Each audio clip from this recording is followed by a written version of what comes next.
Alright, একটি number থেকে দুটি হোয়াটসঅ্যাপ অ্যাকাউন্ট ব্যবহার করতে পারবে, তাও আবার দুটো আলাদা আলাদা মোবাইলে, কিন্তু হোয়াটসঅ্যাপ নাম্বার একটাই থাকবে। হ্যাঁ, অফিসিয়াল হোয়াটসঅ্যাপের নতুন চমৎকার একটি আপডেট।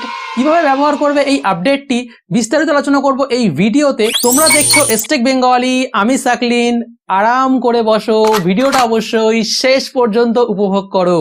ফার্স্ট অফ অল অবশ্যই তোমাকে একটি ব্যাপারে খেয়াল রাখতে হবে, তোমার দুটি হোয়াটসঅ্যাপই যেন আপডেটেড থাকে, মানে দুটি মোবাইলেই হোয়াটসঅ্যাপের লেটেস্ট ভার্সন ইনস্টল রাখতে হবে। এখন যেমন স্ক্রিনে দুটি মোবাইল দেখতে পাচ্ছ, এখানে ডান দিকের মোবাইলটার মধ্যে আমার মেন হোয়াটসঅ্যাপ লগ ইন করা রয়েছে এবং আমি চাই আমার এই মেন হোয়াটসঅ্যাপটা আমার নতুন মোবাইলে ব্যবহার করতে, মানে হোয়াটসঅ্যাপ নাম্বার একই রেখে দুটি মোবাইলে সেম হোয়াটসঅ্যাপ অ্যাকাউন্ট ব্যবহার করতে চাই। এই ট্রিকটা করতে গেলে কোনো রকম ওটিপিরও প্রয়োজন হবে না, বা একটা হোয়াটসঅ্যাপে লগ ইন করার পরে আরেকটা হোয়াটসঅ্যাপ থেকে লগ আউট হয়ে যাবে, এইরকমও কোনো ব্যাপার হবে না। স্ক্রিনে দেখতে